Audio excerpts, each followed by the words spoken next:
Hey there, everyone. Happy Thursday. I hope you're doing well today. Um, I just wanted to encourage you, and I found that it's easy in these weird times to feel unproductive because I have so much more time than I usually do. And I have been talking with some people and found that this has worked well for me just to try to do things that you never really had the time to do before. And just to try to learn a new skill or a new hobby. I'm teaching my 5-year-old how to beatbox, and she's loving it. She's having a lot of fun. Um, I've been inspired to start like drawing. I used to draw all the time. I love to draw, and I just never had time to do it. And here, I drew Olaf today. Where are you, Olaf? My daughters and I drew Olaf. There's Olaf. Ah. Um, and I know that I've talked to some people who are, somebody always wanted to learn French, and so they downloaded the Duolingo app, and they're learning how to speak French or sign language or learning an instrument, how to play the piano or something like that. I just really encourage you to do something like that to make yourself, it just makes you feel good. So do that if you can. Results from yesterday: Born to Run versus Superstition. Stevie Wonder's Superstition won by 62%. You Really Got Me by the Kinks won against You Lost That Lovin' Feelin' by 67%. Chicken Fried won that one by 68% over What Makes You Beautiful. And I'm Yours versus Float On. 88% chose I'm Yours. Howza. So today, what do we listen to today? First matchup is Long Tall Sally by Little Richard versus All Along the Watchtower by Jimi Hendrix.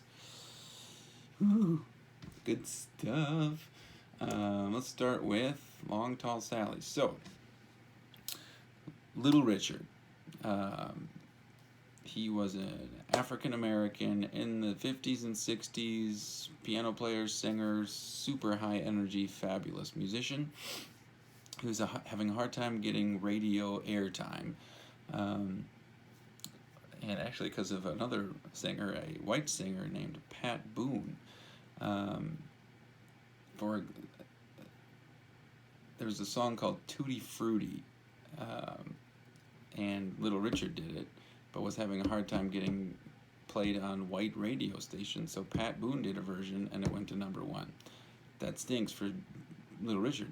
So Little Richard, when he was going to release Long Tall Sally, thought this might happen again, and so they said, we decided to speed up the tempo and get the lyrics going so fast that Pat Boone wouldn't be able to sing it.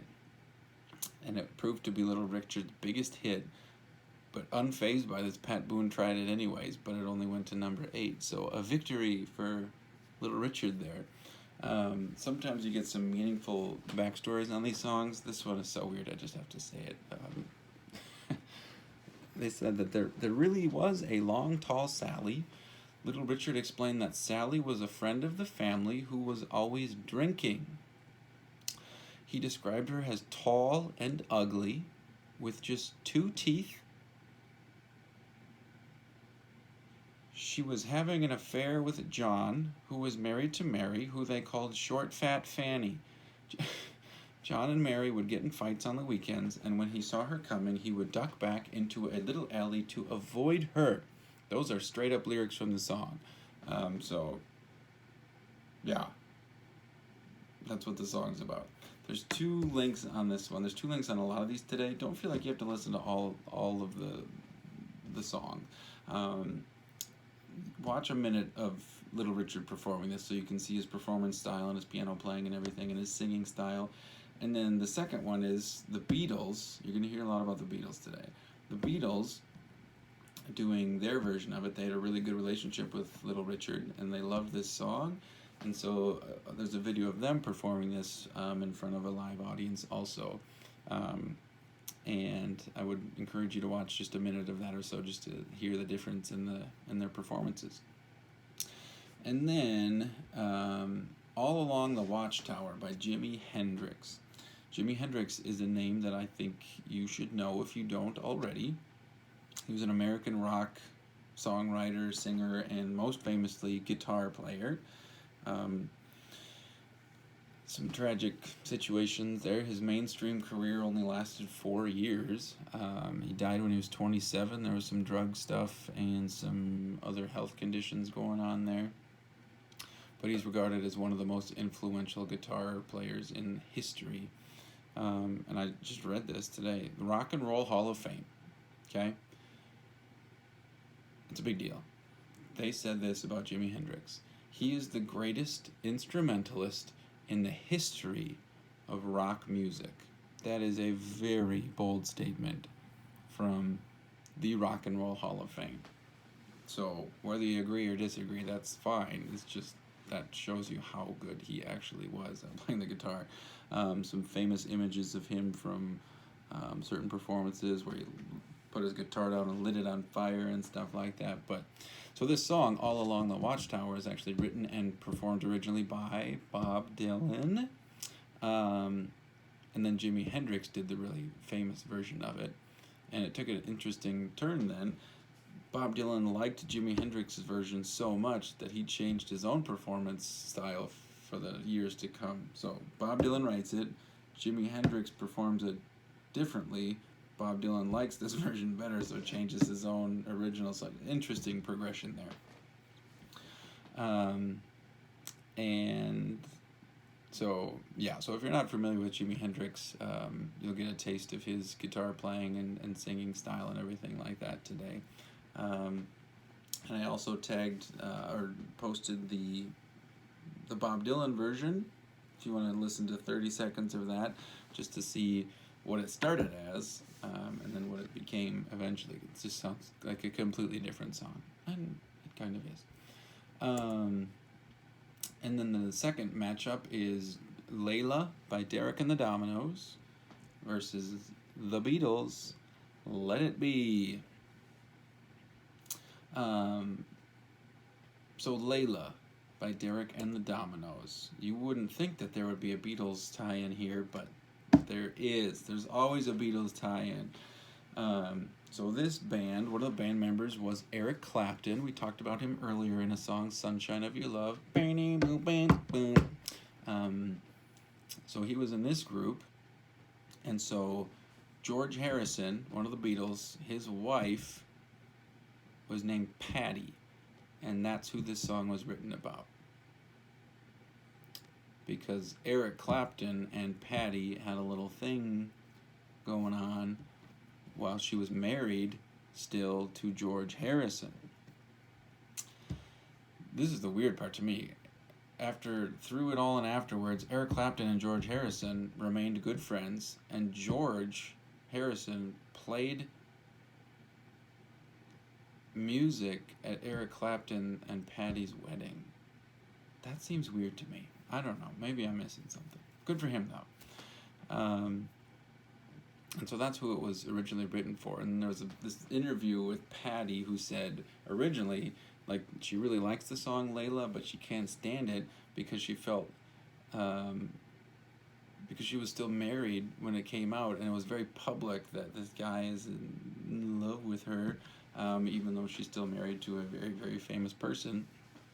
Yeah, it's weird being, I guess, married to or dating a rock and roll star. But two versions of this one also, and again, just listen to a minute and a half of each. The first one is the original, and then the second one, Eric Clapton later in his career did an unplugged acoustic version that was very famous, very cool. So take a listen to that, and then The Beatles, Let It Be. This is one of these songs we could talk for a long time about, but I'm just gonna. So Paul McCartney wrote this, and he said it's a very positive song. Here's what it's about. When I find myself in times of trouble, Mother Mary comes to me, speaking words of wisdom, let it be. He said this, one night when he was paranoid and anxious, he had a dream where he saw his mother, Mary, who had been dead for 10 years. She came to him in his time of trouble, speaking words of wisdom that brought him much peace when he needed it. And then he wrote this song because of that. And I remember on James Corden's show, those carpool karaoke things, he had Paul McCartney on, and Paul McCartney said this about the song: "She was reassuring me, Mary, saying it's gonna be okay. Just let it be. Just let it be." And if you saw that one, they sang, James Corden and Paul McCartney sang it together, and James Corden got emotional. And he said, "I remember my granddad, who was a musician, sitting me down and telling me, 'James, I'm going to play for you the best song that you have ever heard.'" And he played Let It Be for him. And James Corden said, "If my granddad was here right now, he'd get an absolute kick out of this." And Paul McCartney said, "He is." That's sweet. That's sweet. So, just one version of this one for you to listen to, the original. And then the songs from your generation, one that you might not have heard of, Kings of Leon performing Use Somebody. I actually saw them live once. I went to a concert, Weezer and the Foo Fighters with Dave Grohl from Nirvana, and Kings of Leon opened for them. Very good band live. That's going against Thinking Out Loud by Ed Sheeran. And then Since You've Been Gone by Kelly Clarkson versus Let Her Go by Passenger. So, that's the plan for today. So I hope you enjoy some of these songs today. And we are now 3/4 of the way done with these songs. So I hope you have a fabulous day, kids. Love ya.